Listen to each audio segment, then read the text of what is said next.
মানুষ যখন বিপদে পড়ে তখন বুঝতে পারেন পৃথিবীটা কত কঠিন আর আপনজনেরা কতটা নিষ্ঠুর। 2 দিন ধরে আকাশের পেটে শুধুমাত্র পানি ছাড়া আর কিছুই পড়েনি। বাবা মরেছে প্রায় 1 মাসের মতন হয়েছে। মুখে মুখে সবাই আপন, কিন্তু একটু সাহায্যের সময় ওরাই অনেক বেশি পর হয়েছে। ওর বাবা যেদিন মরেছিল সেদিন সকল আত্মীয়রা এসে বলেছিল, বাবা নেই তো কি হয়েছে, আমরা তো আছি, আমরাই তোকে দেখে রাখবো। কয়েকদিন হয়ে গেছে, কেউ ওর একটু খোঁজও নিচ্ছে না। বয়সটা মাত্র 16।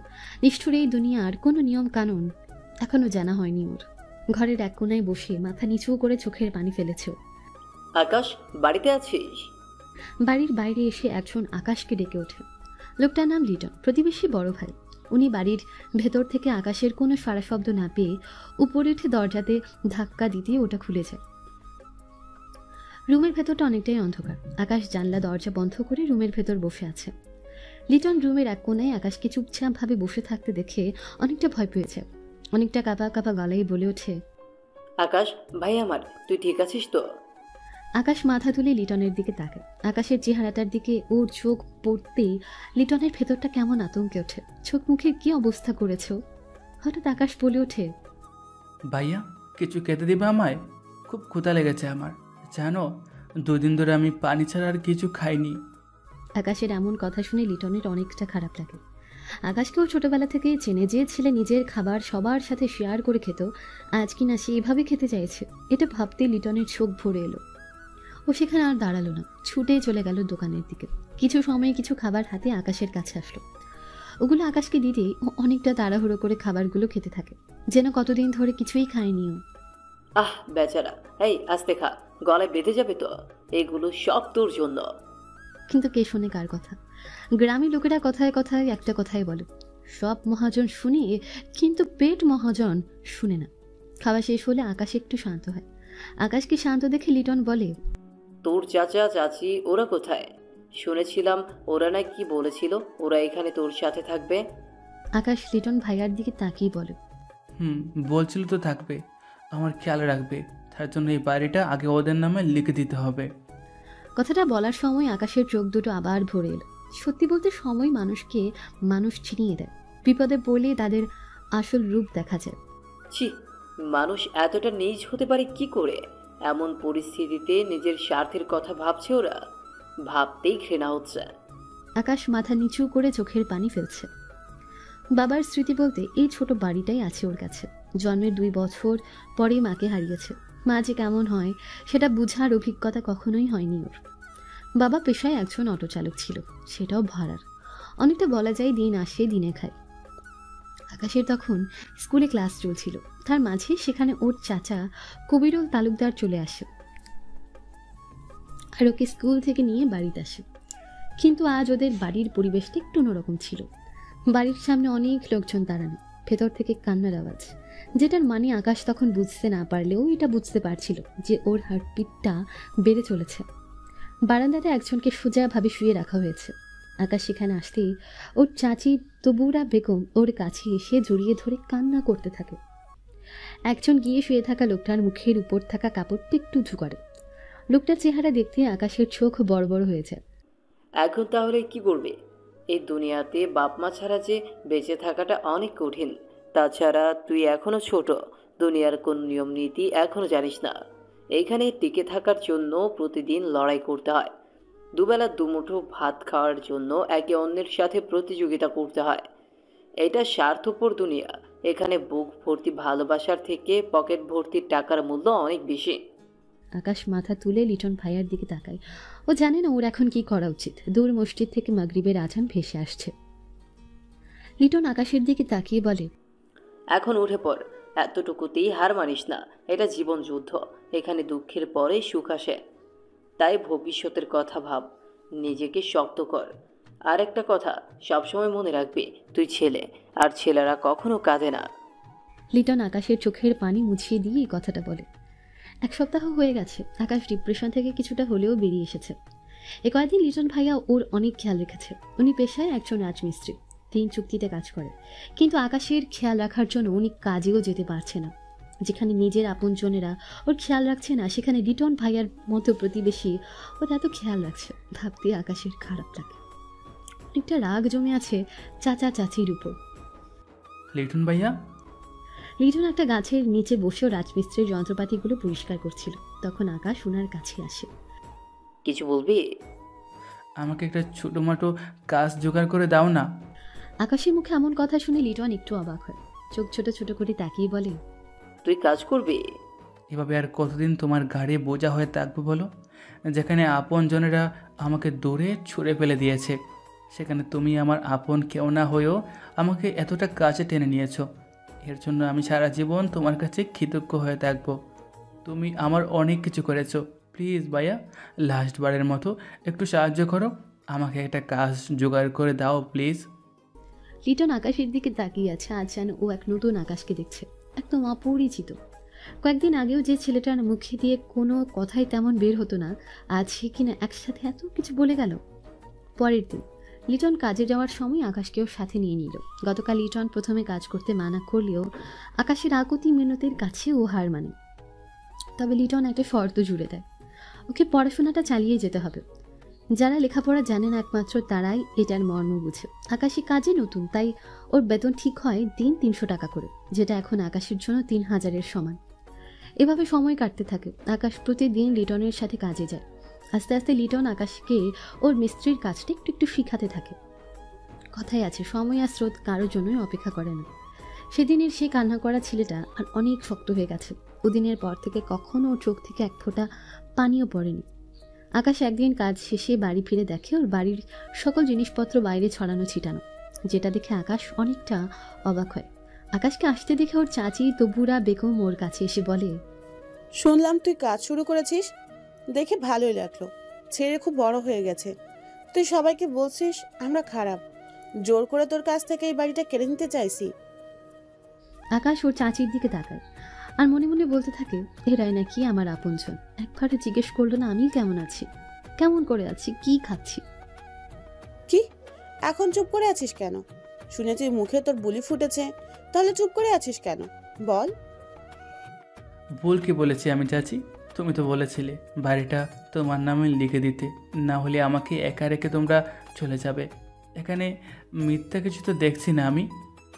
আকাশের কথা বলা শেষ হতেই তবুরা বেগম কষিয়ে আকাশের গালে একটা চড় মেরে দেয়। রেগে লাল হয়ে বলে, যত বড় মুখ নাই তত বড় কথা। মুখের উপর মিথ্যা বলতে শিখে গেছিস, বেয়াদব ছেলে কোথাকার। আকাশ গালে হাত দিয়ে দূরে দাঁড়িয়ে থাকা ওর চাচার দিকে তাকিয়ে আছে। সন্ধ্যা হয়ে এসেছে। কিছু সময় আগেই মাগরিবের আজান দিল। আকাশ বারান্দায় এক কোণে বসে মন খারাপ করে দূর আকাশে জলঝল করতে থাকা তারাগুলোর ভিড়ে ওর বাবা মাকে খোঁজার চেষ্টা করছে। তখন লিটন ভাইয়া ওর দিকে আসতে আসতে বলতে থাকে, রাস্তা দিয়ে যাওয়ার সময় অনেক কুকুর তো ঘেউ ঘেউ করবেই, কিন্তু আমরা তো মানুষ, আমরা তো আর ওদের মতো চিৎকার করতে পারি না, তাই আমাদের উচিত চুপ থাকা। ইংরেজিতে কি যেন বলে। এটা বলতেই লিটন আকাশের দিকে তাকিয়ে হাসতে থাকে। ওনাকে হাসতে দেখে আকাশও হেসে দেয়। আজ কত বছর হয়ে গেছে আকাশ এই হাসিটা দেখে না। কলেজটা কোনোভাবে শেষ করে সেখান থেকেও শহরে চলে আসে, জীবনটাকে আবার নতুন করে শুরু করার জন্য। কিছু মানুষের জন্মই হয় অন্যের জীবন নষ্ট করার জন্য, তবুও তাদের ভুলে থাকা যায় না, অভিশাপ দেওয়া যায় না, কোনো এক ভিন্ন রকম মায়ার কারণে। লোকে ঠিকই বলে পুরুষের অর্ধেক কষ্ট দেয় টাকা, আর বাকি অর্ধেক কষ্ট নারীরাই দেয়। কখনো বদলে যেও না। তুমিও কখনো বদলিও না। ছেলেরা কখনো বদলায় না, মেয়েরাই বদলায়। হঠাৎ আকাশের কাঁধে একটা ছেলে এসে হাত রাখে। ছেলেটা বাসের কন্ট্রাক্টর। আকাশ বাসের মধ্যে ঘুমিয়ে গিয়েছিল। ছেলেটার দিকে তাকাতেই ও বলে ওঠে, মামা উঠেন, আপনার স্টপে চলে এসেছি। চোখে মোটা ফ্রেমের চশমা, গায়ে সাধারণ কাপড় জড়ানো। আকাশ বসা থেকে উঠে দাঁড়ালো। উপরের তাক থেকে নিজের ব্যাগটা পেরে বাস থেকে বাইরে হলো। আজ 7 বছর পর নিজের এলাকায় ফিরল। সময়ের সাথে সাথে এলাকাটা অনেক আগেই অনেক উন্নত হয়েছে। চারদিকটা কেমন বড় বড় বিল্ডিং, দোকানপাট দিয়ে ভর্তি হয়ে গেছে। এই সকল অপরিচিতের মধ্যে একটা পরিচিত মুখ আকাশের চোখে বেঁধে গেল। লিটন ভাইয়া কিছুটা দূরে একটা বেঞ্চে বসে হাত উঁচু করে হেসে ওর দিকেই তাকিয়ে আছে। এত বছরে আকাশ ওনার সাথে তেমন কোনো যোগাযোগ রাখেনি, তবে লিটন ভাইয়া প্রায় আকাশের খবর নিত। কিন্তু হঠাৎ উনি আকাশের সাথে যোগাযোগ বন্ধ করে দেয়। কয়েক মাস আগে উনি আকাশকে কল করে আর বলে ওকে এখানে ফিরতে হবে। ওর চাচা চাচি ওর বাড়ি দখলের চেষ্টা করছে, সেজন্যই আকাশের এখানে আসা। আকাশ লিটন ভাইয়ের দিকে তাকিয়ে আছে। তখন দেখে উনি পাশে রাখা একটা হাঁটার লাঠি তুলে সেটাতে ভর করে দাঁড়ায়, যেটা দেখে আকাশ অনেকটা অবাক হয়। আর উনার পায়ের দিকে তাকায়, দেখে লিটন ভাইয়ের একটা পা নেই। লিটন ভাইয়া লাঠিতে ভর দিয়ে দিয়ে আকাশের কাছে আসে। অবশেষে ফিরেছিস? কেমন আছিস তুই? অনেক পাতলা হয়ে গেছিস তো। ঠিক মতো খাওয়া দাওয়া করিস না নাকি? আকাশ উনার দিকে অবাক হয়ে তাকিয়ে বলে, তোমার এমন অবস্থা কেন? কি করে হলো এটা? লিটন ভাইয়া মুচকি হেসে নিজের পায়ের দিকে তাকিয়ে বলে, জীবন এতটাও সহজ না, বুঝলি? এসব কথা পরে হবে, তুই আগে বাড়িতে চল। ওরা একটা অটোতে করে বাড়িতে চলে আসে। প্রায় সন্ধ্যা হয়ে এসেছে। সূর্যটা পশ্চিম আকাশের কোলে অনেকটা হেলে পড়েছে। আকাশ ওদের বাড়িটার সামনে দাঁড়িয়ে আছে। বাড়িটা কেমন বাগান বাড়ি হয়ে গেছে, লোকজন না থাকলে যেমনটা হয়। আকাশ, পেছন থেকে লিটন ভাইয়া বলে ওঠে। আকাশ সেদিকে তাকাতেই দেখে উনি একটা পিচ্ছির হাত ধরে দাঁড়িয়ে আছে। এটা আমার মেয়ে, না মায়া। তোকে বলেছিলাম না আয়াত, এটাই হচ্ছে তোর শিকাগো। আকাশ পিচ্ছি মেয়েটার দিকে তাকাতে ও অনেকটা ভয় পেয়ে বাবার পেছনে গিয়ে লুকালো। লিটন আকাশের সাথে কিছু সময় কথা বলে বাড়ির চাবিটা আকাশের হাতে দিল আর বলে গেল খাবারের সময় ডাকতে আসবে। আকাশ গিয়ে দরজাটা খুলল, ফোনের ফ্ল্যাশ জ্বালিয়ে এদিক ওদিক দেখতে থাকে। সকল জিনিসের উপর অনেক ময়লা পড়ে আছে। কিছু সময় পর আকাশ রুমের সবকিছু পরিষ্কার করছিল, তখন দরজার বাইরে আয়াতকে উকির দিতে দেখে। আয়াতের বয়স প্রায় 6 বছরের মতো। অনেক মিষ্টি একটা চেহারা ওর। আরে রাজকুমারী আয়াত যে, আমার এই ছোট্ট কুটিরে আপনাকে স্বাগতম। আকাশকে পুরো ইগনোর মেরে আয়াত ছোট করে বলে, আব্বু আপনাকে ডাকছে। ব্যাস এটা বলি ও সেখান থেকে চলে যায়। কিছু সময় পরে আকাশ ওদের বাড়িতে আসে। ঢাকা থেকে আসার সময় আকাশ লিটন আর ওনার স্ত্রীর জন্য কিছু গিফট কিনছিল, সেগুলো ওদের কাছে দেয়। এটা দেখে লিটন ভাইয়ের স্ত্রী মিম বলে, আরে এসবের কি দরকার ছিল? তুমি যে আসছো এটাই আমাদের কাছে অনেক। আপনজন বলতে তো এখন শুধুমাত্র তোমরাই আছো। তোমাদের জন্য করব না তো কার জন্য করব? যদি আমরাই তোর আপনজন হই, তাহলে এতদিন কেন দূরে ছিলি? আকাশ লিটনের দিকে তাকিয়ে বলে, সেটা তোমরা খুব ভালো করে জানো আমি কেন দূরে চলে গেছিলাম। থামো তোমরা, পুরনো স্মৃতি মনে করে শুধু শুধু কষ্ট পাওয়ার কোনো দরকার নেই। সেটাই ভালো। আকাশ দেখে আয়াত কিছুটা দূরে দাঁড়িয়ে ওদের দিকে আর চোখে তাকাচ্ছে। আকাশ ওর ব্যাগ থেকে অনেকগুলো চকলেট বের করে বলে, রাজকুমারী আয়াত, এগুলো তোমার জন্য। চকলেটগুলো দেখে আয়াতের মুখে হালকা একটু হাসি ফোটে। পরের দিন আকাশ ও চাচার বাড়ির সামনে দাঁড়িয়ে আছে। আগে কত ছোট বাড়ি ছিল ওদের, আর এখন বেশ বড় করেই বাড়ি বানিয়েছে। আকাশ একটা জিনিস বুঝতে পারছে না, এদের সবকিছু থাকতেও কেন বারবার এরা ওর বাড়িটা দখল করতে চায়। কবির তালুকদার সোফায় বসে চা খাচ্ছে আর পেপার পড়ছে। তখনই কলিং বেলটা বেজে ওঠে। রান্নাঘর থেকে তবুরা বেগম চিৎকার করে বলে ওঠে, ওঠে গিয়ে দেখো তো কে এলো। কবির তালুকদার নাক সিটকে উঠে বলে, শান্তি মতো পেপারটাও পড়তে দেয় না। উনি গিয়ে দরজা খুলে দেয়। এত বছর পরে আকাশকে দেখে ওনার চিনতে কোনো অসুবিধা হয়নি। আকাশ সোফায় বসে বাড়ির ভেতরটা দেখছে। ওর সামনে বসে আছে কবির তালুকদার আর তবুরা বেগম। বলতেই হবে, বাড়িটা অনেক সুন্দর করে বানিয়েছো। আর দেখো তো মনে হচ্ছে কোনো কিছুরই এখন আর অভাব নেই। আমরা তো আর তোদের মতো গরিব না, আর অভাবটা আগেও ছিল না, এখনো নেই। আমি না ঠিক বুঝতেছি না, এত বড় বাড়ি আছে তোমাদের, বলতেছো কোনো অভাবও নেই, তাহলে কেন তোমরা আমার এই ছোট্ট বাড়িটা দখলের চেষ্টা করছো? এটা শুনতে তবুরা বেগম চিৎকার করে বলতে থাকে, দখল মানে? তুই কি বলতে চাস? ভালোভাবে কথা বল, না হলে কিন্তু তোর খবর আছে। তুই তো জানিস না, তোর বাবা ওই জমির দলিল আমাদের কাছে রেখে অনেক টাকা নিয়েছে। কবির তালুকদার ওদের মধ্যে বলে ওঠে, কি করছো তোমরা এভাবে? তুমি চুপ করো। কতবার বলেছি আমি, যখন কথা বলবো তখন চুপচাপ হয়ে খালি শুনবা। তবুরা বেগমের ধমক শুনে কবির তালুকদার চুপ হয়ে যায়। তখনই রুমের দরজা খুলে একটা মেয়ে বের হয়ে আসে আর চোখ মুখ মুছতে মুছতে বলে, আরে সকাল সকাল কি শুরু করলে তোমরা? আজকে শুক্রবার, তার উপর তোমাদের এই চিৎকার চেঁচামেচির জন্য ঠিকমতো ঘুমাতে পারছি না। আর এই চশমিশটাকে? মেয়েটার নাম মাইশা, সম্পর্কে আকাশের চাচাতো বোন। আকাশ যখন ইন্টার ফার্স্ট ইয়ার পড়তো তখনও ক্লাস 8-এ পড়তো। ছোটোবেলাতে অনেকটা গুলুমুলু টাইপের থাকলেও এখন দেখতে বেশ সুন্দর হয়ে গেছে। বর্তমানে পাশের এক ভার্সিটিতে পড়াশোনা করছে। মাইশা আকাশের দিকে তাকিয়ে বলে, এই ওয়েট, তুই আকাশ না? চেহারাটা তো ওর মতোই লাগছে। আরে তুই তো আকাশই, তুই এখানে কি করে এলি? শুনছিলাম কোনো মেয়ের থেকে ছ্যাঁকা খেয়ে তুই বাড়ি ছেড়ে পালিয়েছিলি। আকাশ মাইশার দিকে তাকিয়ে মুচকি হাসতে থাকে। মেয়েটা আজও বদলালো না, একদম মায়ের মতোই হয়েছে। মাইশা আকাশের কাছে এসে পা থেকে মাথা অবধি একবার ভালো করে দেখে, আর নাক সিটকে বলে, ছি, দেখে তো মনে হচ্ছে ডাস্টবিন থেকে উঠে আসছিস। উয়াক, উফ, গন্ধ আসছে। উফ আম্মু, আমি বুঝি না এর মতো একটা খ্যাত লোক আমাদের বাড়িতে ঢুকে কিভাবে। জলদি তাড়াও তো এটাকে, যত সব। মেয়ের এমন কথা শুনে তুবুরা বেগম বসা থেকে দাঁড়িয়ে আকাশকে বলে, তুই বের হ, এক্ষুনি আমার বাড়ি থেকে বের হ। তোর সাথে যা বলার আমি কোর্টেই বলবো, সেখানে এসব বোঝাপড়া হবে। আকাশ আর সেখানে দাঁড়ালো না, বাড়ি থেকে বেরিয়ে গেল। কত বছর পর ওদের সাথে দেখা হয়েছে আকাশের, কিন্তু ওরা একটা বাড়ির জন্য জিজ্ঞেস করলো না ও কেমন আছে, বলল কেন এসেছে। এসব ভাবতে আকাশের হাসি পায়। আজ শুক্রবার। আকাশ গতকাল রাতেই ভেবেছে মা বাবার নামে একটা মিলাদ দেবে। যেই ভাবা সেই কাজ। জুমার নামাজ শেষে গ্রামের কয়েকজন মুরব্বী আর হুজুর ডেকে নিয়ে জিয়ারত সহ ছোট করে একটা মিলাদ দিয়ে দিল। কয়েক বছর আগে একটা অ্যাক্সিডেন্ট, লিটন ভাইয়া তার ডান পাটা হারায়। গরিব মানুষ, বেশি দিন শুয়ে বসে থাকলে তো পরিবার খেতে পারবে না। ব্যাংক থেকে কিছু টাকা লোন নিয়ে একটা মোটর ভ্যান কিনে নেয়, সেটা দিয়ে ওর সংসার চলে। সন্ধ্যার দিকে আকাশের পকেটে থাকা ফোনটা বেজে ওঠে। পকেট থেকে ফোনটা বের করেও স্ক্রিনে রাসেল নাম ভাসছে। আকাশ ফোন রিসিভ করে কানে নিতে ও পাশ থেকে বলে, স্যার আমরা চলে আসছি। ওকে, কাল থেকেও তাহলে কাজটা শুরু করে দাও। জি স্যার বলে রাসেল কলটা কেটে দিল। পরের দিন সকালে আকাশ আয়াতকে সাথে নিয়ে ওর স্কুলের দিকে যাচ্ছিল, সাথে এলাকাটাও ঘুরে দেখছিল।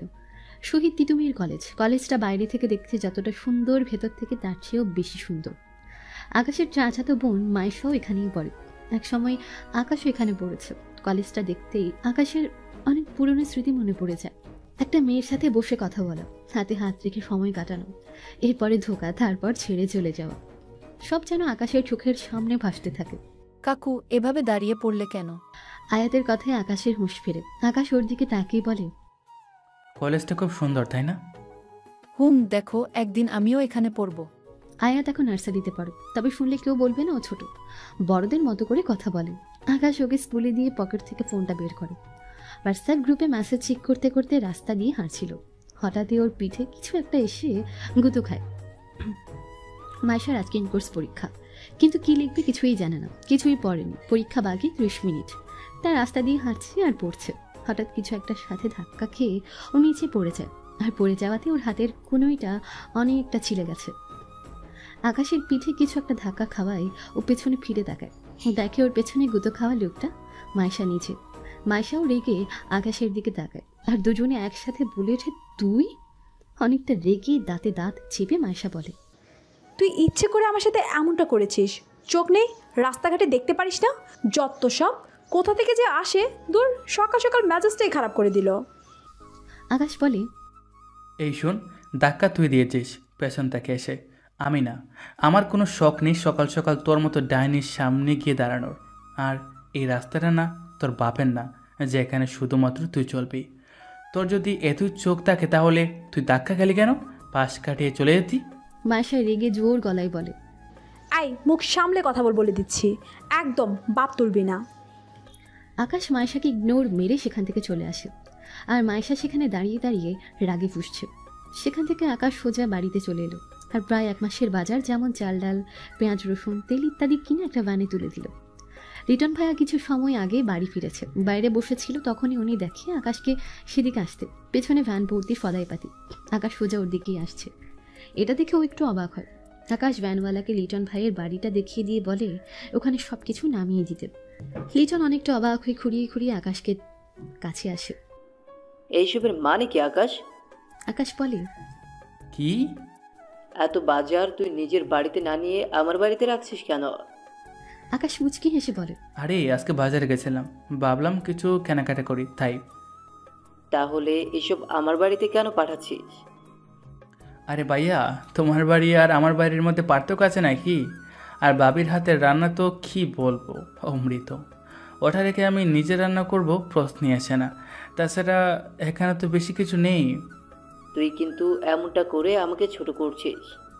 আরে কিছু বলো না, কালকে বলেছি এখানে আমার আপন বলতে তোমরা আছো, তাই এমনটা করেছি। একটা সত্যি কথা বলি, আপন শুধুমাত্র আমিই শুধু তোকে ভাবি, না হলে তুই না। না হলে নিজ থেকে একটা বার কল দিতি।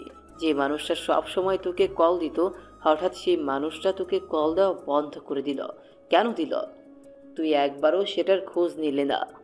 আকাশ লিটন ভাইয়ার দিকে তাকিয়ে আছে। কথাগুলো বলার সময় ওনার চোখের কোণায় পানিতে ভরে এলো। যাকে দেখে ও শক্ত হয়েছে তার এমন অবস্থা দেখে আকাশেরও একটু খারাপ লাগে।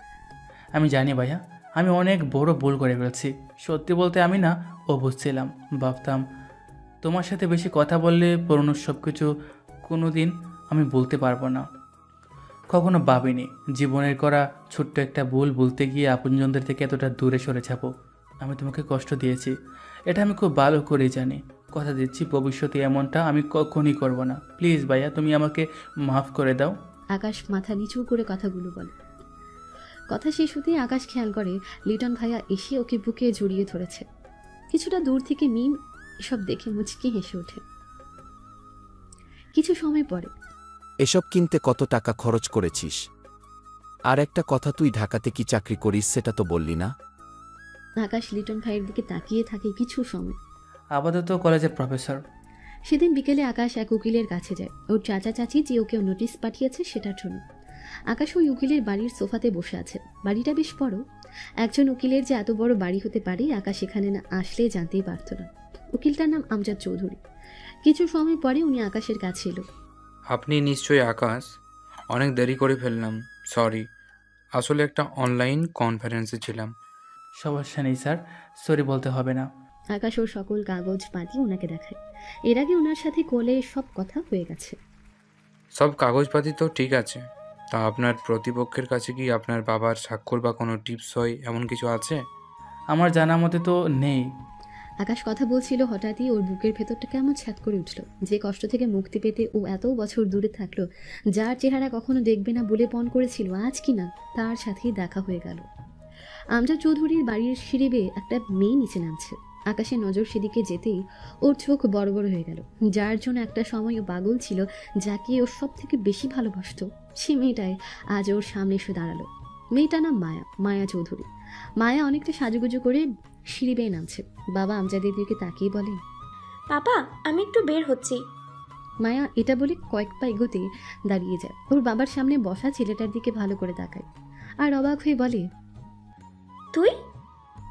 আমজাদ চৌধুরী মায়ের এমন কথা শুনে অবাক হয়, তাই নিজের মেয়ের দিকে তাকিয়ে বলে, তুই একে চিনিস নাকি? মায়া আকাশের দিকে তাকায় আর বলে, হ্যাঁ চিনি, 3rd ক্লাস মার্কের একটা ছেলে, আমার ক্লাসমেট ছিল। ও এখানে কেন এসেছে পাপা? আকাশ অনেকটা চুপ হয়ে যায়।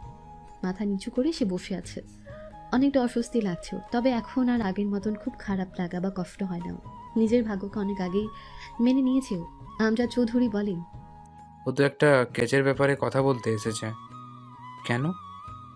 তোমার ফিস কত সেটা আগে বলছো তো? না মানে দেখে তো মনে হচ্ছে না যে ওর পকেট থেকে 100 টাকা বের হবে। কথাটা শুনে আকাশের একটু হাসি পায়। ভাবতে থাকে কি দেখে ও এই মেয়েটার প্রেমে পড়েছিল। আকাশ বসা থেকে উঠে দাঁড়ায়। আজ আমি উঠি, বাকি কথা ফোনই হবে। এটা বলে আকাশ সেখান থেকে চলে আসে। আকাশের পেছন পেছন মায়াও আসতে থাকে। বাড়ির বাইরে আসতে মায়াও আকাশকে দাঁড়াতে বলে, আরে ক্যারেক্টারলেস রাজমিস্ত্রি, পালাচ্ছিস কোথায়? সত্যি কথা সহ্য হচ্ছে না তাই না? একটা মনের কথা বলি শোন, তোকে এমনভাবে দেখে না অনেক ভালো লাগছে। বুঝতে পেরেছিলাম তুইও জীবনে বড় কিছু করতে পারবি না। দেখ সেটাই হলো, তুই ছোট লোক আছিস, ছিলি আর ভবিষ্যতেও থাকবি। আকাশ সেখানে দাঁড়িয়ে মায়ার দিকে ফিরে তাকায় আর মুচকি হেসে বলে, কোথাও পড়েছিলাম, বাইরের রূপ দেখে কাউকে বিচার করতে হয় না। কখনো কখনো সাধারণের ভিতরে অসাধারণ কিছু লুকিয়ে থাকে, আর দিন শেষে তারাই ঠকে যায় যারা মানুষের বাইরের রূপ দেখে জাজ করে। তোর ভেতরে আছে অসাধারণ কিছু। আগে তো ছিলি সামান্য রাজমিস্ত্রি, মানুষের বাড়ি বাড়ি গিয়ে কাজ করতি, আর এখন দেখে মনে হচ্ছে কারোর বাড়ির দারোয়ানের চাকরিতেও তোকে রাখে না। আইসে জাজ করা শেখাইতে। আকাশ আর সেখানে দাঁড়ালো না। মায়ার কথা শেষ হওয়ার আগেই ও হাঁটা শুরু করে দিয়েছে। আগে মেয়েটার মুখের দিকে তাকালে প্রশান্তি পেত, কিন্তু আজ কেমন অস্বস্তি হচ্ছে ওর। তবে ও একটা জিনিস বুঝতে পেরেছে, মায়াকে দেখে বুকের ভেতর দাঁড়িয়ে রাখা ছোট ছোট অনুভূতিগুলো নতুন করে ওকে কষ্ট দিচ্ছে। কিন্তু কেন সেটা এখনও অজানা। এই মেয়েটাকে একটা বার দেখার জন্য, একটু কথা বলার জন্য আগে কতই না পাগলামি করতো, ভাবতে আকাশের হাসি পায়। ও রাস্তার পাশ দিয়ে হাঁটছে আর এসব ভাবছে। ওদের সম্পর্কটা ছিল প্রায় 1 বছরের মতো। তখন আকাশ একটা প্রশ্নের উত্তর সবসময় খুঁজত।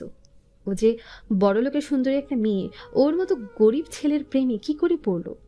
তখন সময়টা 2014 সাল। লিটন ভাইয়ের কথা মতো আকাশ ওর পড়াশোনাটা চালিয়ে যেতে থাকে। এসএসসিতে অনেক ভালো রেজাল্টের পরে ও এলাকার নামকরা কলেজ শহীদ তিতুমির কলেজে ভর্তি হয়। সপ্তাহে 2 দিন কলেজে ক্লাস করত, আর বাকি দিনগুলো লিটন ভাইয়ের সাথে রাজমিস্ত্রির কাজ করত। এভাবে খুব ভালোই দিন কাটছিল ওর। দিনটা ছিল বৃষ্টিময়। সকাল থেকে থেমে থেমে বৃষ্টি হচ্ছে। ক্লাস শেষ করে আকাশ বাইরে হতেই দেখে বাইরে বৃষ্টি। ব্যাগ থেকে ছাতাটা বের করে বৃষ্টির মধ্যে হাঁটা শুরু করে। কিছু দূর আসতেই হঠাৎ কোথা থেকে ওর জামাতে কাদা পানি ছিটকে এসে লাগে। আকাশ সামনে তাকাতে দেখে 2টা মেয়ে ওর থেকে কিছুটা দূরে বৃষ্টির মধ্যে লাফালাফি করছে। সেদিনে প্রথম আকাশ মায়াকে প্রথম দেখে, আর প্রথম দেখাতেই যেন অনেকটা ভালো লেগে যায়। আকাশের দিকে তাকায় আর হাত উঁচু করে বলে, সরি, হ্যাঁ তোমাকে দেখতে পাইনি, তাই কিছু মনে করো না। আকাশ আর মায়া সেম ক্লাসেই পড়ে, তবে আকাশ সেটা কখনোই খেয়াল করেনি। কিছুদিন পর আকাশ বেঞ্চে মাথা রেখে শুয়ে আছে। তখনই ওর কানে আসে কেউ একজন ওর কাছে এসে বলছে, এই যে অদৃশ্য ছেলে। আকাশ মাথা তুলে মায়াকে দেখে অনেকটাই অবাক হয় আর ভাবতে থাকে এই মেয়েটা এখানে কোথা থেকে এলো। হাই, আমি মায়া, আর সেদিনের জন্য খুব সরি। মায়া আকাশের বেঞ্চে বসে কথা বলছে, আর ওকে এত কাছে দেখে আকাশের ভেতর কেমন জানি অস্বস্তি হচ্ছে। এক অজানা অনুভূতির সাড়া পাচ্ছে বুকের ভেতরে। আকাশ বলে, আমার নাম আকাশ, আর সরি বলতে হবে না, আমি কিছু মনে করিনি। আকাশের কথা শুনে ক্লাসের সবাই অনেকটা অবাক হয়ে আকাশের দিকে তাকায়। কলেজ শুরু হয়েছে প্রায় 8-9 মাসের মতো। এই প্রথম আকাশ কথা বলেছে। আসলে আকাশ কলেজে এসে অনেকটা চুপচাপ থাকে, ক্লাস করে আর বাড়ি চলে যায়। অনেকে তো ভেবেই নিয়েছিল আকাশ একটা বোবা। মায়া অবাক হয়ে বলে, তুমি কথা বলতে পারো? যাই হোক, মিস্টার আকাশ সাহেব, পরিচিত হয়ে ভালো লাগলো। এটাই ছিল ওদের প্রথম কথাবার্তা। এরপর আস্তে আস্তে ওরা ভালো বন্ধু হয়ে যায়। তবে কথায় আছে, একটা ছেলে আর একটা মেয়ে কখনো সারা জীবন বন্ধু হতে পারে না। আজ হোক বা কাল, যে কোনো কারো মনে ভালোবাসার ফিলিংস জন্মাবে। তেমনটাই হয় আকাশের সাথে। সময়ের সাথে সাথে আকাশ মায়ার প্রতি দুর্বল হয়ে পড়ে। সকল বাধা পেরিয়ে আকাশ একদিন ওকে প্রপোজ করে দেয়, আর আকাশকে অবাক করিয়ে দিয়ে মায়াও ও প্রপোজাল অ্যাকসেপ্ট করে নেয়। বেশ কয়েকদিন কেটে গেছে। ক্লাস শেষে কলেজের পেছনের দিকের পুকুরের সামনের বেঞ্চে মায়া আকাশের কাঁধে মাথা রেখে বসে আছে। মায়া, জানো তুমি না অনেক হ্যাপি। তোমার বাবা মা এখনো বেঁচে আছে, তোমার সাথে আছে। মানুষ মরণশীল, কেউই চিরদিন বেঁচে থাকে না। আর অতীতকে টেনে শুধু শুধু কষ্ট পেও না তো। এ দেখো, আমি তো তোমার সব সময় পাশেই আছি, আর ভবিষ্যতেও থাকবো। কখনো বদলে যেও না। তুমিও কখনো বদলিও না। ছেলেরা কখনো বদলায় না, মেয়েরাই বদলে যায়। এটা শুনতে মায়া আকাশের কাঁধ থেকে মাথা তুলে চোখ বড় বড় করে আকাশের দিকে তাকায় আর রেগে বলে, কি বললে? মেয়েরা বদলে যায়? দেখাচ্ছি। বলে আকাশের কাঁধেও কিল ঘুষি মারতে থাকে। সবকিছু ভালোই চলছিল ওদের মাঝে, যতদিন না সবাই জানতে পারে আকাশ একজন রাজমিস্ত্রি। সেদিন আকাশ লিটন ভাইয়ের সাথে কাজে যায়, কিন্তু আজকের বাড়িটা ওদেরই ক্লাসের এক মেয়েদের বাড়ি। এই মেয়েটার সাথে মায়ার প্রথম থেকেই শত্রুতা আছে। ও আকাশকে কাজ করতে দেখে ফেলে, আর পরের দিন এসে সেটা কলেজে ক্লাসে সবার সামনে বলে দেয়। তখনই ক্লাসের এক মেয়ে মায়াকে বলে, শেষ পর্যন্ত তুই কিনা একজন সামান্য রাজমিস্ত্রির সাথে প্রেম করলি? সবাই আরও কত কি বলতে থাকে, যেটা শুনে মায়ারও খারাপ লাগে। মায়া আগে থেকেই জানতো আকাশ কি কাজ করে, তবে সবার এভাবে বলাতে ওর খুব খারাপ লাগে। প্রায় 1 মাস হয়ে গেছে মেয়ে আকাশের সাথে ভালো করে কথা বলে না। কল দিলে ধরে না, আর ধরলেও বলে বিজি আছি। সেদিন আকাশ কাজ থেকে বাড়ি ফিরছিল, তখন রাস্তার পাশে এক দোকানে ওর চোখ পড়ে। সেখানেও মায়াকে দেখতে পায়। এক ছেলেকে আইসক্রিম খাইয়ে দিচ্ছে। হঠাৎই ওর বুকের ভেতর অজানা কষ্ট অনুভব করে। প্রিয় মানুষটাকে এভাবে অন্যের পাশে দাঁড়িয়ে হাসি হাসি করতে দেখা, অন্যের হাতে কিছু খেতে দেখা যে কতটা কষ্টের, সেটা একমাত্র যেই দেখেছে সেই বুঝবে। দুপুরের দিকে আকাশ ওকে কল করেছিল, কিন্তু মায়া ওকে বলেছে ও নাকি খুব অসুস্থ, উঠতে পারছে না।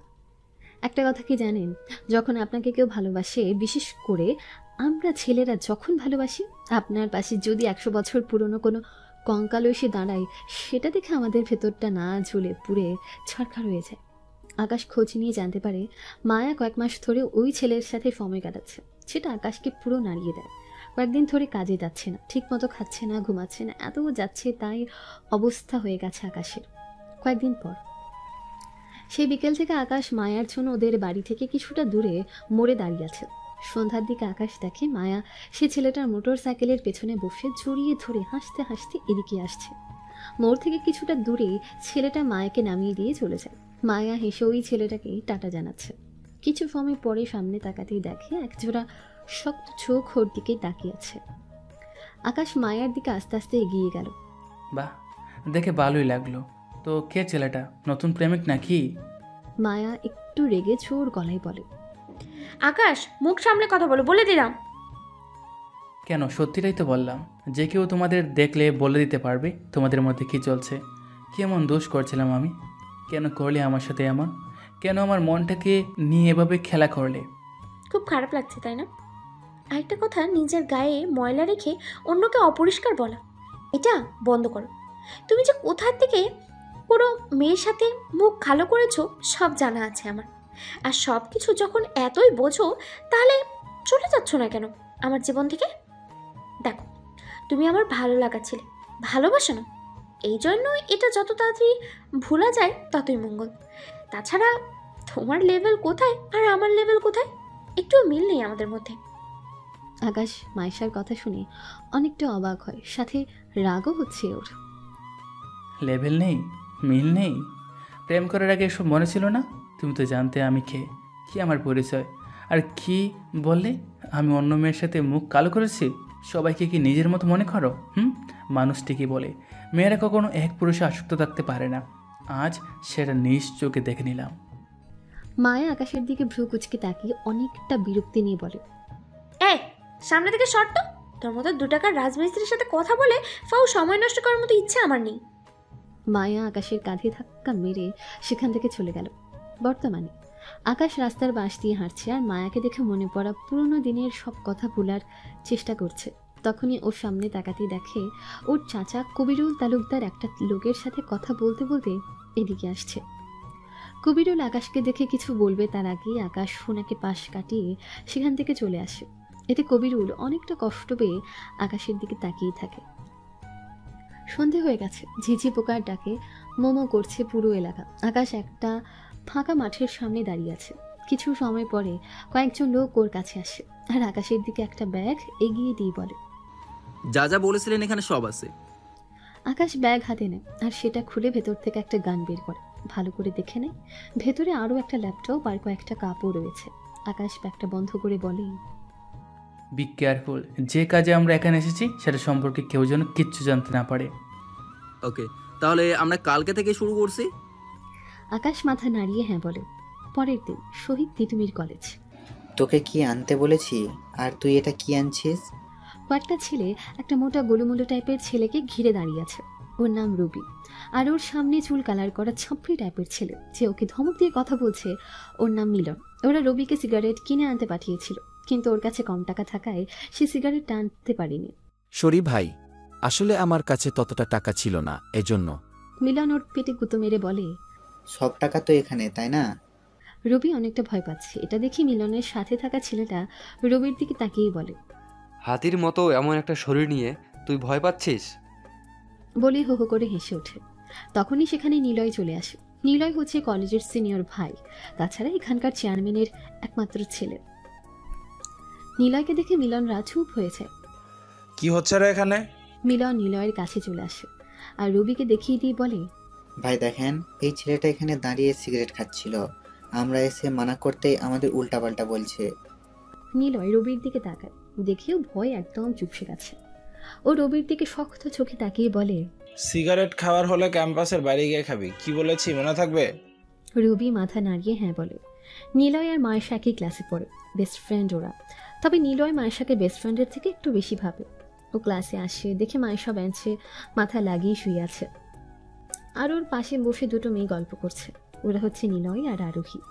নিলয় এসে ওদের পাশে বসে পড়ে আর বলে, শুনেছি কালকে আমাদের লর্ড জায়েদ ভাইয়ের নতুন একটা মুভি মুক্তি পেয়েছে, তো কি করবি, দেখতে যাবি নাকি? সেখানে বসা নীলা বলে, কি বললি?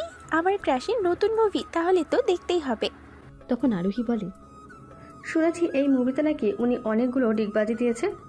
বেঞ্চে মাথা দিয়ে শুয়ে থাকা মাইশার দিকে তাকিয়ে নিলয় বলে, কিরে কি করবি? মাইশা সেভাবেই শুয়ে থেকে বলে, তোরা যা, আমার ইচ্ছা করছে না। তখনই কলেজের প্রিন্সিপাল ক্লাসরুমে চলে এলো, কিন্তু উনি একা আসেনি। ওনার পেছনে আকাশও ক্লাসে এসেছে। আকাশকে আজ অন্যরকম লাগছে, অন্যদিনের মতন সাধারণ লাগছে না। চুলগুলো ভালোভাবে সেট করা, মুখের দাড়িগুলো ছোট ছোট করে ট্রিম করা, পরনে মেরুন কালারের একটা শার্ট, কালো প্যান্ট, পায়ে শু, আর চোখে সে মোটা ফ্রেমে চশমাটাও নাই। দেখতে অনেকটা কুল লাগছে। ক্লাসের সবাই আকাশকে নিয়ে কথা বলা বলি করছে। স্যার আকাশের দিকে ইশারা করে বলে, উনি তোমাদের নতুন প্রফেসর। উনি আমাদের কলেজে টেম্পোরারি প্রফেসর হিসেবে জয়েন করেছে। আজ থেকে তোমাদের পরিসংখ্যানের ক্লাসটা উনিই নেবেন। স্যার আকাশকে ইশারা করে ক্লাস থেকে বেরিয়ে গেল। ক্লাসের সবাই আকাশের দিকে কেমন করে তাকিয়ে আছে, আর সব থেকে অবাক হয়ে তাকিয়ে আছে মাইশা নিজের চোখে যেন বিশ্বাস করতে পারছে না। তখনই পাশ থেকে ওর কানে এলো আরোহী বলছে, দোস্ত, আমাদের নতুন প্রফেসরটা এত কিউট কেন রে? আমি তো ওনার থেকে চোখ সরাতেই পারছি না। তখন আকাশ বলে, হ্যালো, আমার নাম শ্রাবণ মাহমুদ আকাশ, আর আজ থেকে আমি তোমাদের পরিসংখ্যান ক্লাসটা নেব, যতদিন নতুন পার্মানেন্ট টিচার না আসে। আকাশের কথা শেষ হতেই মাইশার পাশে বসা আরোহী বলে, আহ দোস্ত, দেখ কি সুন্দর করে কথা বলছে, আমি তো ডাইরেক্ট ক্রাশ খাইছি। তখনই নীলা বলে ওঠে, এ ওর মুখে এবার টেপ মারতো, স্যার এখনই পড়ানো শুরু করবে। মাইশা আকাশের দিক তাকিয়ে নাক সিটকে বলে, ও পড়াবে? পারে কিছু? ও নিজেই তো পড়াশোনা শেষ করেনি, আর সে হয়ে গেছে প্রফেসর। মাইশা দেখ, স্যারকে নিয়ে কোনো বাজে কথা বলবি না। আরে সত্যি বলছি, 7-8 বছর আগের কথা। এক মাইয়া লগে প্রেম কইরা স্যাকা খাইয়া এলাকা ছেড়ে পালাইছিল, এখন আবার ফিরে আসছে। আরে গতদিন পর্যন্ত তো একটা থার্ড ক্লাস খ্যাত টাইপের লোক ছিল, আজ হঠাৎ করে এতটা স্মার্ট কি করে হয়ে গেল বুঝতেছি না। আরোহী মাইশার দিকে অবাক হয়ে তাকায়, কিন্তু আবার হেসে উঠে বলে, থাম, হয়েছে, আর মিথ্যা বলতে হবে না। আরে সত্যি বলছি, বিশেষ হচ্ছে না তো, দাঁড়া ওরে ডাক দিচ্ছি। মাইশা আকাশের দিকে তাকায় আর বলে, আয় আকাশ, আয় মিস্টার খ্যাত। আকাশ মাইশার দিকে তাকায়। ও জানতো না যে মাইশাও এই ডিপার্টমেন্টে পড়ে, অনেক আগেই ওকে দেখেছে। কি সমস্যা কি? মাইশা হেসে মাথা নাড়িয়ে কিছু না বলে। আকাশ এটা দেখে বলে, এই মেয়ে, এই তুমি হাসছো কেন? মাইশা বলে, তুই আমাদের ক্লাস কাঁপাবি, এটা শুনে তো হাসি পাচ্ছে বলে আবার হাসতে থাকে। মাইশাকে এমনটা করতে দেখে ওর রাগ হয়। ক্লাস শেষ হতে ক্লাসের সব মেয়েরা মাইশার কাছে চলে আসে। সবার একটাই প্রশ্ন, তুমি স্যারকে কি আগে থেকেই চেনো? মাইশা সবাইকে আকাশের সম্পর্কে বাজে বাজে কথা বলছে, লুচ্চা, ক্যারেক্টারলেস, হে তা ভিন্ন রকম কথা। আকাশ সকালে সকল প্রফেসরদের সাথে পরিচিত হয়ে নিয়েছিল। সবাই অনেকটা মিশুক। ক্লাস শেষ করে টিচার রুমে আসতেই দেখে রুমে থাকা সকল প্রফেসররা কিছু একটা নিয়ে কথা বলছিল, কিন্তু আকাশ সেখানে আসতে ওরা থেমে যায়। ওদের মধ্যে একজন বসা থেকে উঠে দাঁড়িয়ে আকাশকে বলে, আরে আকাশ সাহেব, যে আপনাকে নিয়েই কথা হচ্ছিল, আপনি তো মিয়া অনেক দিন বাঁচবেন। ইনানা মালিনুর, চোখে বড় বড় গোল গোল চশমা পরা। পাশ থেকে আরেকজন স্যার বলে, তো স্যার টিট কখন দিচ্ছেন? না মানে টেম্পোরারি তো কি হয়েছে, চাকরি তো চাকরি। তখনই আকাশের পেছন থেকে একজন নিয়ে কণ্ঠ পুলে ওঠে, আপনাদের মাথায় কি সব সময় ট্রিটই ঘোরে? লোকটা মাত্র ক্লাস শেষ করে এসেছে, আগে ভিতরে যাক, একটু বসুক, তারপর বলতেন। তবে যাই বলেন, প্রফেসর আকাশ ট্রিট কিন্তু চাই। ইনার নাম তুলি ম্যাম, এখানে সবার ফেভারিট উনি। দেখতে বেশ সুন্দরী, 2 বছর হলো জয়েন করেছে, অবিবাহিত। সব স্যারেরা তো উনি বলতে পাগল। তুলি ম্যাম সেখানে এসেছে দেখে ভেতরে বসে থাকা সকল স্যারেরা দাঁড়িয়ে নিজেদের ভুঁড়িটা ভেতরে ঠুকিয়ে ওনাদের দিকে এগিয়ে গেল। আকাশ রুমের ভেতর এসে বলে, তাহলে আজকে কলেজ শেষে চলুন কোথাও যাওয়া যাক। সবাই এটা শুনে বেশ খুশি হয়। হঠাৎই তুলি ম্যাম আকাশের কাছে এসে ফিসফিস করে বলে, ওনাদের সাথে বেশি ফ্রি হওয়ার চেষ্টা করেন না, ওরা কিন্তু সব সময় বাঁচ দেওয়ার জন্য রেডি থাকে। এটা বলে উনি সেখান থেকে চলে গেলেন। মাইশা ফোনে গেম খেলছে। হঠাৎ ফোনটা বেজে ওঠে। স্ক্রিনে বড় বড় করে লেখা পিটি স্যার। মাইশা ওর পাশে বসে অন্যদের সাথে গল্প করা নিলয়কে ঢেকে বলে, নে ধর, পিটি স্যার কল করেছে। আমি না ঠিক বুঝি না, হ্যাঁ কি বউ বাচ্চা নেই? দিনের মধ্যে এতবার তোরে কল দেয়? নিলয় মায়েশার থেকে ফোনটা নিয়ে নেয়। এটা ওরই ফোন। নিলয় বলে, স্যার না, বল বিজনেস পার্টনার। এটা বলে নিলয় উঠে সেখান থেকে চলে গেল। কলেজ শেষ। আকাশ কয়েকজন স্যার ম্যাডামকে সাথে নিয়ে একটা রেস্টুরেন্টে যাচ্ছিল। কলেজের গেট থেকে বের হবে এমন সময় ওর সামনে দিয়ে রাসেল হেঁটে যায়। এমন ছদ্মবেশে আছে দেখেই বোঝা যাচ্ছে উনি কলেজের ময়লা পরিষ্কার গাড়িদের একজন। আকাশ ওর দিকে তাকাতে রাসেল মাথা নাড়িয়ে হ্যাঁ বলে। রাসেল কাজ করছে আর এদিক ওদিক নজর রাখছে। সন্ধ্যার একটু পরেই কলেজের পেছনে বাগানে কয়েকজন লোককে দেখতে পাই ও। ক্যামেরা বের করে ওদের কয়েকটা ছবিও তুলে রাখে।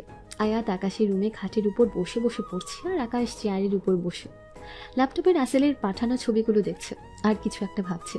তখনই রিটন ভাইয়া বাইরে থেকে আকাশকে দেখে খাওয়ার জন্য ডাকতে থাকে। অন্যদিকে মায়েশাও ওর বাবা মায়ের সাথে বসে খাবার খাচ্ছে। তখন তবুরা বেগম কবিরকে বলে, তোমাকে যেটা করতে বলেছিলাম সেটা করেছো তো? কবির তালুকদার খাবার থামিয়ে ওনার স্ত্রীর দিকে তাকায়। এটা না করলে হয় না? বেচারা আকাশ, ওইটা তো একমাত্র ওর বাবার রেখে যাওয়া স্মৃতি। তবুরা বেগম রেগে চোখ পাকিয়ে বলে, তোমার যেটা জিজ্ঞেস করছি শুধু সেইটার উত্তর দাও। কবির মাথা নিচু করে বলে, উকিলের সাথে আমাদের কথা হয়ে গেছে, রায় আমাদের পক্ষে আসবে। এটা শুনতে তবুরা বেগমের মুখে হাসি ফোটে। অবশেষে আমার এত পুরনো আশাটা পূরণ হতে চলেছে। মায়ের এমন কথা শুনে মায়েশার রাগ হতে থাকে। ও জোরে খাবারের টেবিলে চড় মেরে বলে, কি রান্না করেছো এটা? মুখে দিতেও ঘৃণা করছে। তোমারে কতবার বলছি একটা ভালো রান্নার লোক রাখতে, প্রতিদিন এমনটা ভালো লাগে না। দূর। এটা বলে মায়েশা উঠে সেখান থেকে চলে যেতে থাকে। তবুরা কবিরকে বলে, দেখেছো এই মেয়ে দিন দিন কেমন বেয়াদব হয়ে যাচ্ছে। পরের দিন কলেজে মায়েশা, নীলা আর আরোহী একটা গাছের নিচে বেঞ্চে বসে আছে। ওদের থেকে কিছুটা দূরে নীলয় সবার সাথে ক্রিকেট খেলছে। মাইশা, একটা কথা বলি, কিছু মনে করিস না। মায়েশা নীলার দিকে অবাক হয়ে তাকায়। শিওর না, এটা জাস্ট আমার মনে হয়, বুঝলি? নীলয় তোকে হয়তো ভালোবাসে। মায়েশা একটু অবাক হয়ে বলে, কি যাতা বলছিস? তুই দেখ ও তোকে কতটা কেয়ার করে, সবসময় তোর পাশেই থাকে, খেলা করছে তাও কিছু সময় পরপর শুধু তোর দিকেই তাকাচ্ছে। এটাকে ভালোবাসা বলবো না তো কি বলবো? মায়েশা নীলয়ের দিকে তাকায়, দেখে সত্যি ও কিছু সময় পরপর মায়েশার দিকেই তাকাচ্ছে। তখনই আরোহী বলে ওঠে, হ্যাঁ দেখ আমার স্যারটা আসছে। আকাশ গেট দিয়ে কলেজের ভেতর আসছে। আজও নীল কালারের একটা শার্ট পরেছে, ঘাড়ে একটা কালো ব্যাগ ঝুলানো, ফোন টিপতে টিপতে হাঁটছে। তখনই তুলি ম্যাডাম আকাশকে পেছন থেকে ডাক দেয়। ওরা দুজন হেসে কথা বলছে। এটা দেখে আরোহী জ্বলে পুড়ে যাচ্ছে। মায়েশা ও আকাশ আর তুলি ম্যামের দিকে তাকায়। ওদের হেসে কথা বলতে দেখে নিজে হাসতে থাকে। তুলি ম্যাম আকাশকে বলে, 25 তারিখ কলেজের 75 বছর পূর্তি অনুষ্ঠান শুনেছেন তো? ম্যাম, আপনি হয়তো জানেন না, আমি ওই কলেজেরই ছাত্র। তাছাড়া গতকাল পাবেল স্যার বলছিল। তুলি একটু অবাক হয়ে বলে, কি বলেন? আপনি এখানে পড়ালেখা করছিলেন? আকাশ মাথা নাড়িয়ে হ্যাঁ বলে। দেখতে দেখতে কয়েকটা দিন কেটে গেল। কলেজের অনুষ্ঠানের আর এক সপ্তাহের মতন সময় বাকি আছে। পুরো কলেজটাকে যেন নতুন বউয়ের মতন করে সাজানো হচ্ছে। সেদিন সন্ধ্যায় মায়েশা অনেকটা সেজেগুজে রেডি হয়ে বাইরে বের হচ্ছিল। তখনই ওর মা সামনে চলে আসে।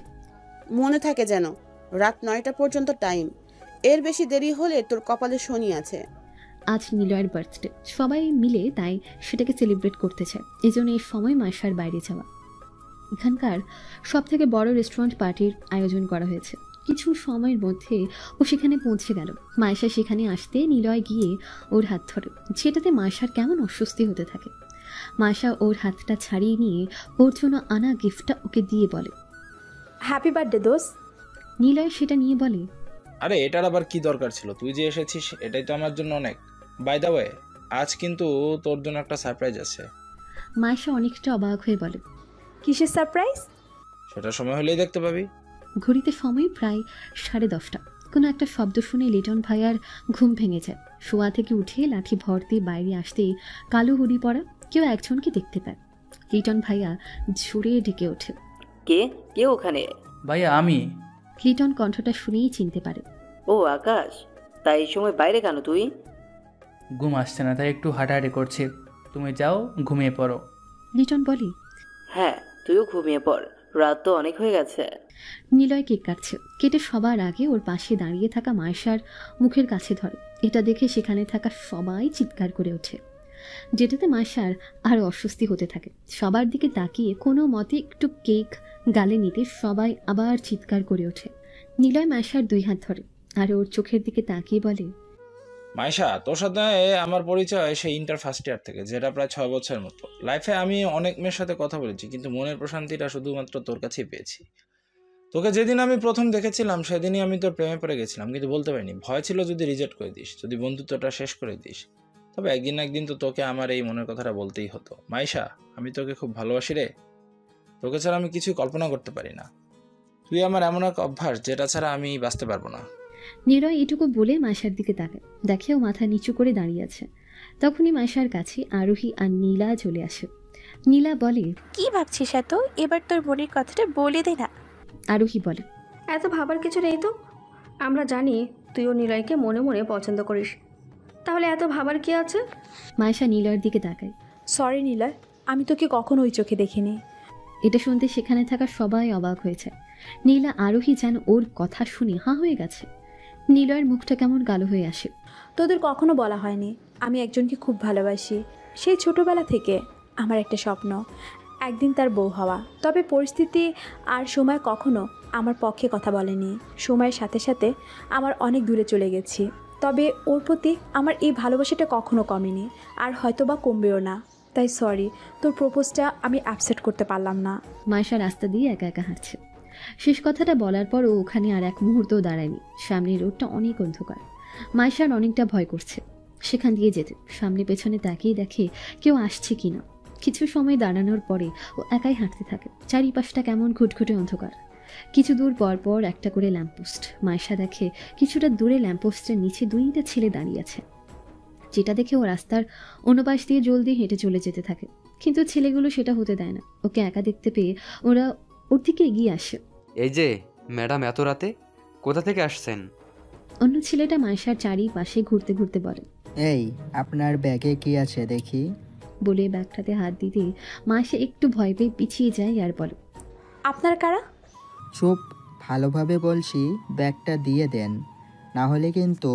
ছেলেটা ওর পকেট থেকে একটা ছুরি বের করে। এটা দেখে মায়েশা ভয়ে ওর কাঁধে থাকা ব্যাগটা নিচে ফেলে দেয়। এই তো ভালো মেয়ে, তা বললেন না তো এত রাতে কোথা থেকে আসছেন? ছেলেটা ওর দিকে কেমন করে তাকিয়ে এগিয়ে আসছে দেখে ওর খুব ভয় হতে থাকে। তখনই সামনে থেকে আওয়াজ আসে, এত রাতে তুই এখানে? মায়েশা সামনে তাকিয়ে দেখে একটা ছেলে কালো হুডি, মুখে মাস্ক পরা, ওর দিকে তাকিয়ে আছে। দেখে চিনতে না পারলেও কণ্ঠটা খুব পরিচিত লাগছে। তখনই ও ওর মুখে থাকা মাস্কটা খুলে মায়েশা দেখে এটা আকাশ। মায়েশা মাটি থেকে ওর ব্যাগটা তুলে আকাশের দিকে দৌড়ে এসে ওর পেছনে এসে লুকায়। আকাশ ছেলেগুলোর দিকে তাকিয়ে একটু এগোতেই মায়েশা ওর হুডি টেনে ধরে। আকাশ মায়েশার দিকে তাকাতেই দেখে ও কেমন করে ওর দিকে তাকিয়ে আছে। কি হয়েছে? মায়েশা বলে, ওদের কাছে ছুরি আছে। এটা শুনে আকাশ ছেলেগুলোর দিকে তাকায় আর একটু জোরে বলে ওঠে, তো কি হয়েছে? আমার কাছে পিস্তল আছে, ফুল লোড করা। এটা শুনতে ছেলে দুটো একটু ভয় পেয়ে নিজের মধ্যে কথা বলা বলি করতে থাকে। এটা দেখে আকাশ মায়েশার হাত ধরে, যেটাতে মায়েশা অনেকটা অবাক হয়ে আকাশের দিকে তাকায়। আকাশ বলে, চল পালা। আকাশ মায়েশার হাত ধরে ছোটাছুটি শুরু করে। কিছু দূর এসে ওরা থামল। ছেলেগুলো এখন ওদের খুঁজে পাবে না। মায়েশা হাসছে, সাথে আকাশও। মায়েশা হেসে বলে, আমি তো 1 সেকেন্ডের জন্য ভেবেই নিয়েছিলাম তোর কাছে পিস্তল আছে। আকাশ এটা শুনে মায়েশার দিকে তাকায়। আমার কি তোর ডাকাত দলের সদস্য মনে হয় যে পিস্তল নিয়ে ঘুরবো? আকাশ এটুকু বলে খেয়াল করে ও মায়েশার হাত ধরে আছে, আর মায়েশাও হা করে ওর হাত ধরার দিকে তাকিয়ে আছে। আকাশ ওর হাত ছেড়ে দেয়। কেমন জানি একটা অস্বস্তি হচ্ছে ওর। দুজনের মুখে কোনো কথা নেই, অন্যদিকে ফিরে দাঁড়িয়ে আছে ওরা। আকাশ নিজেকে সামলে নিয়ে মায়েশার দিকে তাকায়। বালগড়ের মেয়েরা কখনো এত রাতে বাড়ির বাইরে থাকে না। কোথায় ছিলি এত সময়? মায়েশা আকাশের দিকে তাকিয়ে বলে, সেটা কি এখন তোকে বলতে হবে? আর আমি মায়ের থেকে অনুমতি নিয়ে গিয়েছিলাম। শোন মাইশা, আমাদের দেশটা অতটা উন্নত হয়নি যে রাতে একটা মেয়ে একা বাইরে স্বাধীনভাবে ঘোরাফেরা করতে পারবে। আজকে যদি আমি সময় মতো না আসতাম তাহলে তোর সাথে কি হয়ে যেত একটাবার ভাব। হয়েছে, তোর এই উপদেশ তোর কাছেই রাখ। এসব আজাইরা প্যাসাল আমার একটু ভালো লাগে না। বলে মায়েশা সেখান থেকে চলে যেতে থাকে। কয়েকটা বাড়ি পরেই ওদের বাড়ি, তাই আর কোনো সমস্যা হবে না। আকাশ মায়েশার দিকে তাকিয়ে আছে। এই মেয়ের মাথায় নিশ্চিত সমস্যা আছে। আকাশ তাকে মায়েশা ওদের বাড়ির গেটের সামনে গিয়ে পেছন ফিরে ওর দিকে কেমন করে তাকালো আর নিজেদের বাড়ির গেট খুলে ভেতরে ঢুকে গেল। ছেলে দুটো অনেক সময় ধরে আকাশ আর মায়েশাকে খুঁজেছে, কিন্তু পায়নি। হতাশ হয়ে ওরা আগের জায়গাতেই আসতেই দেখে মায়েশা যেখানে ব্যাগটা ফেলেছিল সেখানে একটা ডায়েরি পড়ে আছে।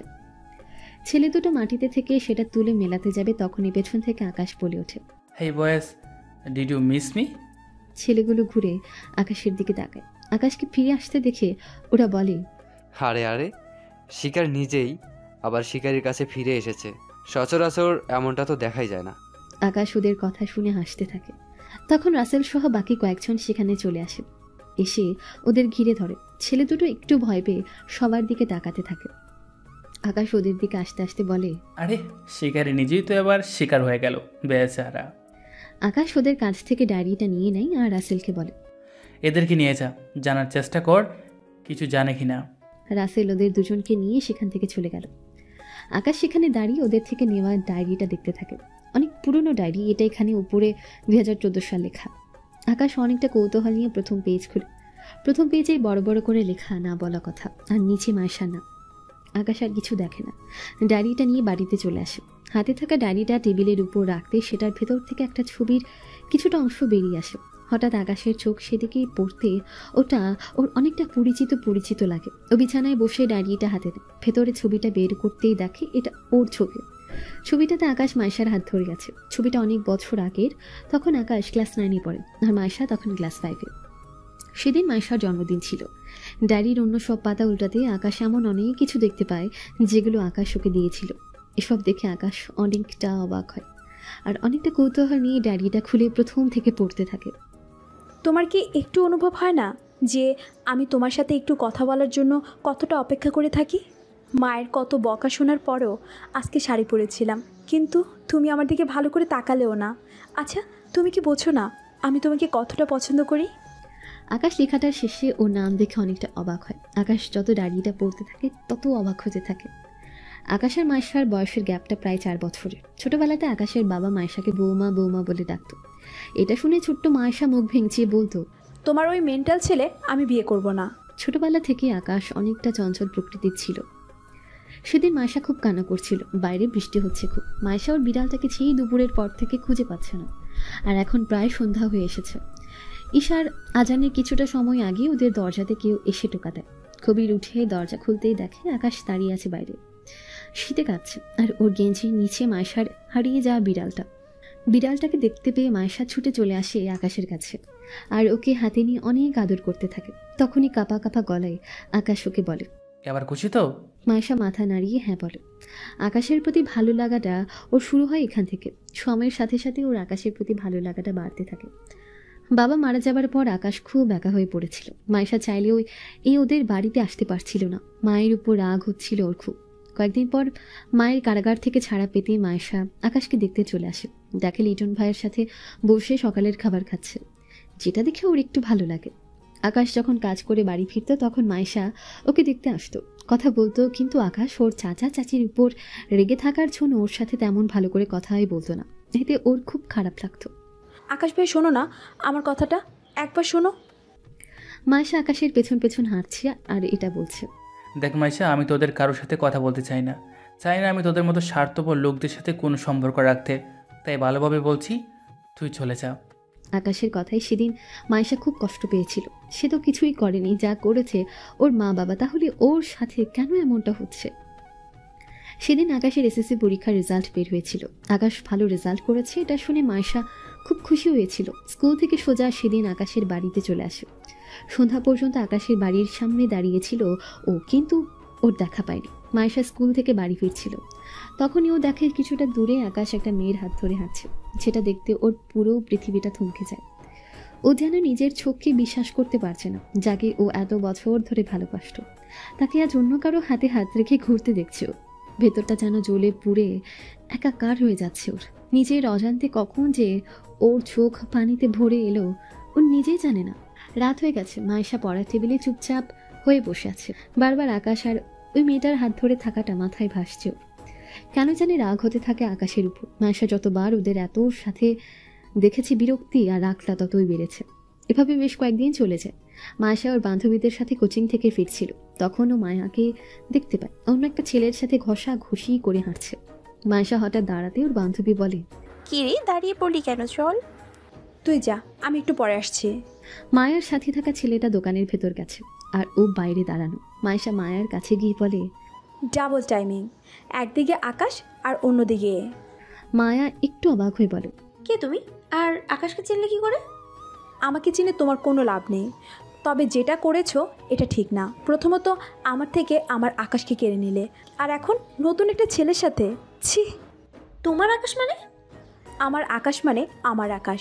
জানো, আমাদের মধ্যে সব কিছু হয়ে গেছে, সব কিছু মানে সব কিছু, কিন্তু হঠাৎ তুমি কোথা থেকে এসে ওরে আমার থেকে কেড়ে নিলে? অবাক হয়ে মায়েশার দিকে তাকাই। তুমি কি পাগল? সামান্য একটা রাজমিস্ত্রিও, তার সাথে এসব কেউ করে? আমি তো ক্লাসের পড়া দেখি নেওয়ার জন্য ওর সাথে ওই নাটকটা চালিয়ে যাচ্ছি। তা না হলে ওর মতো সামান্য একটা রাজমিস্ত্রির কাজ করার ছেলের সাথে আমি, প্রশ্নই আসে না। এখন তো ওর দরকার শেষ, কয়েকদিনের মধ্যে ব্রেকআপ করে নেব। তুমি চিন্তা করো না, তোমার আকাশ তোমারই থাকবে। মায়েশা সেদিন মায়ার এমন কথা শুনে খুব খুশি হয়েছিল। কয়েকদিন পরেই শুনে ওদের ব্রেকআপ হয়ে গেছে। মায়েশা যেই না সব কিছু গুছিয়ে ওকে ওর মনের কথাটা বলতে যাবে, ঠিক তখনই জানতে পারে আকাশ ওখান থেকে চলে গেছে। ডায়েরিটা শেষ দিকে এসে একটা কথা লিখেছে মায়েশা, কেন জানি ধীরে ধীরে সবার অপ্রিয় হয়ে যাচ্ছি। জানি না আমি খারাপ নাকি আমার ভাগ্যটাই খারাপ, তবে চিন্তা করো না, আমার গল্পে তুমি কখনো অপ্রিয় হবে না। পরিত্যক্ত একটা মিল বন্ধ হয়ে এভাবে পড়ে আছে বছরের পর বছর। গ্রামের অনেক ভেতরে এজন্য লোকদের চলাচল নেই বললেই চলে। ঠিক ঠিক করে আলো জ্বলছে। ওটা নিচের টেবিলের পাশ দিয়ে গোল করে বসে আছে কয়েকজন লোক। সবার মধ্যে একটাই পরিচিত মুখ, উনি হলেন আলিনুর স্যার। সামনে 25 তারিখ আমাদের পরীক্ষা দিন। আমরা প্রমাণ করে দেব আমরা কতটা ভয়ঙ্কর হতে পারি। আমাদের ভাইদের উপরে করা প্রতিটা আঘাতে বদলা আমরা ওই রশিদ খানের থেকে নিবই।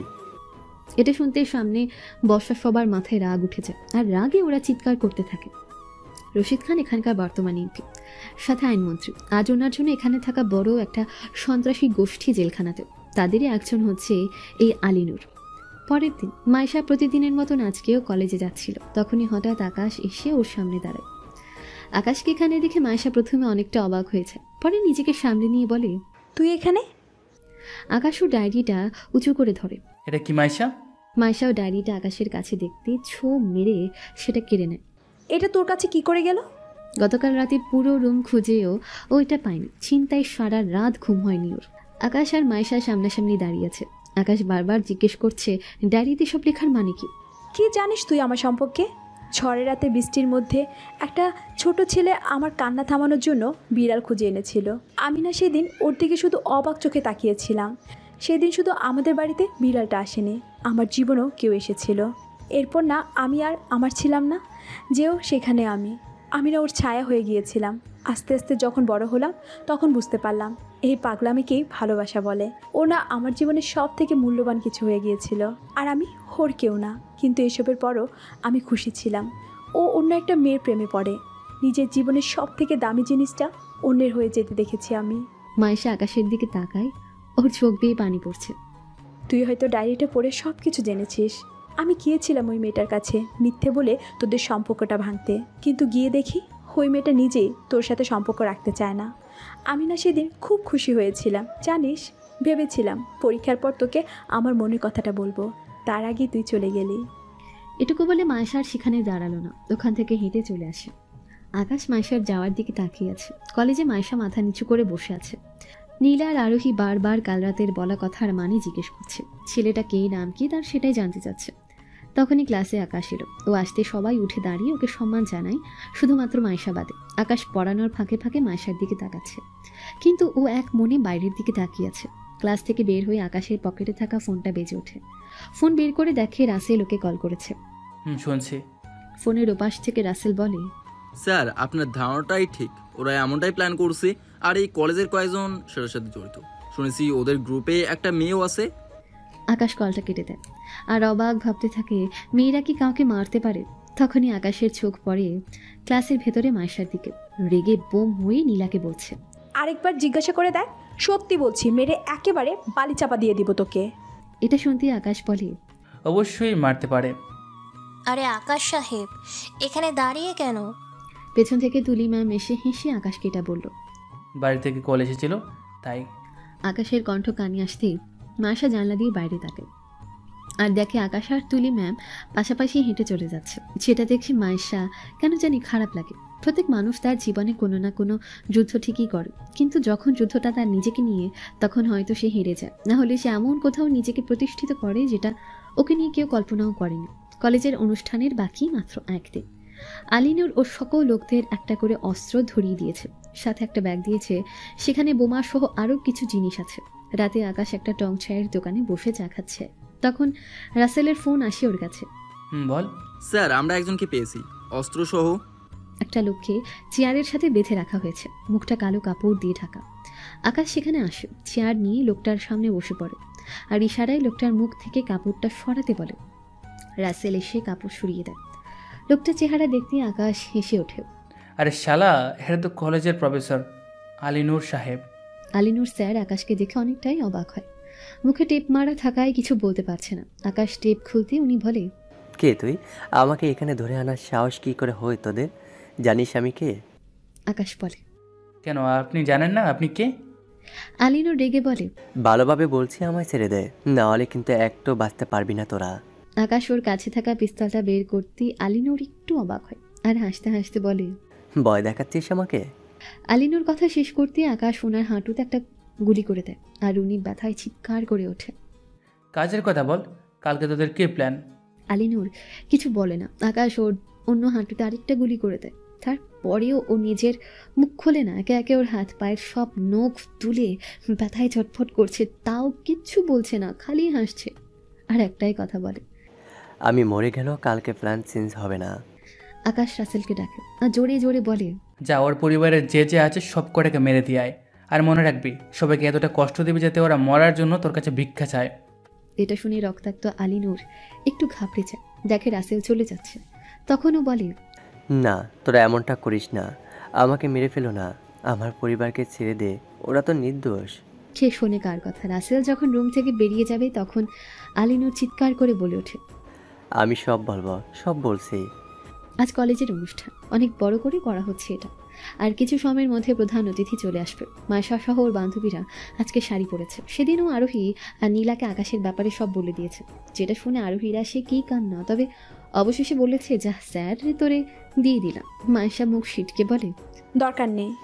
মায়েশা স্টেজের দিকে আসছিল, তখন হঠাৎ ওর চোখ যায় স্টেজ থেকে কিছুটা দূরে পেছনে গাছের আড়ালে দাঁড়িয়ে থাকা আকাশের দিকে। ওর সামনে দিয়ে ব্যাগ ঘাড়ে একজন আসতেই আকাশ হঠাৎ ওর গলা চেপে ধরে। এটা দেখতে যেন মায়েশা অনেক অবাক হয়ে যায়। আকাশকে নিয়ে অনেক কিছু ভাবতে ভাবতে এদিকে চলে আসে আর দেখে লোকটা মাটিতে পড়ে আছে আর আকাশ ওর ব্যাগ চেক করছে। হঠাৎ কারো পায়ের শব্দ শুনে আকাশ ওর কাছে থাকা পিস্তল বের করে সেদিকে তাক করে। সামনে মায়েশাকে অবাক হয়ে বলে, তুই এখানে? মায়েশা একবার আকাশের হাতের দিকে তাকায় আর একবার নিচে পড়ে থাকা ছেলেটার দিকে, আর যেই না ভয়ে চিৎকার দিতে যাবে তার আগেই আকাশ গিয়ে ওর মুখটা চেপে ধরে। কিছু সময়ের পর, দেখ আমি তোর মুখ ছেড়ে দিচ্ছি, তুই একদম চিৎকার করবি না। আকাশ ওকে ছেড়ে দিতেই ও বলে, তুই লোকটাকে মেরেছিস, তার মানে তুই একজন খুনি, তোর কাছে পিস্তল আছে, তুই মানুষ খুন করেছিস। আকাশ মায়েশার কাছে চলে এসে বলে, শান্ত হো, ও মারা যায়নি, জাস্ট অজ্ঞান হয়ে আছে। তখনই রাসেল সেখানে চলে আসে আর মায়েশাকে না দেখিয়ে বলে, স্যার সব কটাকে ধরে ফেলছি, ওই মেয়েটাকে কোথায় পাচ্ছি না। তখনই ওর চোখ পড়ে মায়েশার দিকে। মায়েশা বলে ওঠে, মেয়ে মানে? তোরা মেয়ে ধরিস, তার মানে পাচারকারী? তুই এতটা খারাপ হয়ে গেলে কি করে? আকাশ ওর কপাল চাপড়াতে থাকে। ওর একটা আইডি কার্ড বের করে মায়েশার হাতে ধরিয়ে দেয়। মায়েশা কার্ডে দেখে আকাশ আসলে একটা আন্ডার কভার গোয়েন্দা অফিসার। এটা দেখে তো ও আরও অবাক হয়ে আকাশের দিকে তাকায়। অনুষ্ঠানের প্রধান অতিথি রশিদ খান চলে এসেছে। সবাই তাকে অনেক সুন্দর করে অভিনন্দন জানাচ্ছে। মায়েশা ওর বান্ধবীদের সাথে করে সামনে চেয়ারে বসে আছে, তখনই ওর চোখ পড়ে মায়ার দিকে। রশিদ খানের সাথে সেও এসেছে। এটা দেখেও আকাশের দিকে তাকায়। আকাশ স্টেজ থেকে কিছুটা দূরে দাঁড়িয়ে সব দিকে নজর রাখছে। কিছু সময় পরে রশিদ খান নিজের বক্তব্য দেওয়ার জন্য মাইকের কাছে গেলেন। তখনই আকাশ দেখতে পায় সামনে দাঁড়িয়ে থাকা মানুষদের মধ্যে একজন কালো বোরকা পরে আছে। সে রশিদ খানের দিকে বন্দুক তাক করেছে। গতকাল আলিনুর বলেছে, সবাই জানে এসব কিছু আমারই প্ল্যান, কিন্তু আমার ওপরে একজন আছে, আর সেটা হচ্ছে তুলি। আকাশ স্টেজের দিকে দৌড়াতে থাকে। গার্ডেরা আকাশকে এমন করতে দেখে অনেকটা অবাক হয়ে যায়। সাথে সেখানে সবার সাথে বসা মায়া আকাশকে এখানে নতুন রূপে দেখে অবাক হয়। বোরকার পেছন থেকে তুলি গুলি চালিয়ে দেয়। আকাশ দৌড়ে গিয়ে রশিদের সামনে দাঁড়িয়ে পড়ে, এতে গুলিটা এসে আকাশের পিঠে লাগে। এ ঘটনা সেখানে থাকা সবাই হাঁ হয়ে যায়। রাসেলেরা গিয়ে তুলিকে ধরে ফেলে, গার্ডেরা গিয়ে রশিদকে ধরে তুলে, সাথে আকাশকে। বুলেট প্রুফ জ্যাকেট পরা থাকায় ওর তেমন কিছুই হয়নি। আপনি ঠিক আছেন তো স্যার? রশিদ মাথা নাড়ে। রশিদ খান বলে, আবারও তোমার জন্য বেঁচে গেলাম। সকল স্যারেরা সেখানে চলে এসেছে। কিছু সময় পরে সবকিছু শান্ত হলে রশিদ মাইক নিয়ে বলতে থাকে, আকাশ কত বড় একজন অফিসার, শুধুমাত্র ওনার কথাই এখানে এসেছে। প্রিন্সিপাল স্যার আগে থেকেই আকাশের পরিচয় জানত। আকাশের আসল পরিচয় জানতে পেরে সেখানে থাকা মায়ার মুখটা কেমন হয়ে গেল। বাড়িতে টিভিতে কবির তালুকদার এটা দেখছিল। উনি তবুরা বেগমকে ডেকে টিভি দেখতে বলেন। সেটা দেখতে ওনার চোখ বড় বড় হয়ে যায়। লিটন ভাইয়া রিক্সা চালিয়ে বাড়িতে আসছিল। একজন ওনাকে এটা বলতে ও হাসতে থাকে, কারণ আকাশ ওনাকে আগেই এটা বলেছিল। কয়েকদিন পর মায়েশা আজকে সুন্দর করে শাড়ি পরেছে। আকাশ ওর পাশেই হাঁটছে। গতকাল আকাশ ওকে বলেছিল কি ওর সাথে ডেটে যাবে। মায়েশা এটা শুনে একটু ভেবে হ্যাঁ বলে দেয়। মায়েশা ওর চুল ঠিক করতে করতে বলে, আমাকে খুব সুন্দর লাগছে তাই না? আকাশ ওর দিকে তাকিয়ে বলে, তুই সুন্দর হলে আমি তো ইংল্যান্ডের মহারাজ। মায়েশা মুখ কালো করে বলে, মিথ্যে মিথ্যে তো একটু প্রশংসাও করতে পারো। ঠিক আছে, করার দরকার নেই। এমনিতে তো সবাই হাঁ হয়ে তাকিয়ে থাকবে। আমি না ঠিক বুঝি না, এত সুন্দর আর কিউট আমি কি করে হলাম? এটা বলে মুখ এমন অমন করে বাঁকাতে থাকে। আকাশকে এমন করতে দেখে বলে, দূর যাবই না তোর সাথে। আকাশ এখান থেকে চলে যেতে থাকে আর মায়েশা ওর পেছন পেছন ছুটতে থাকে।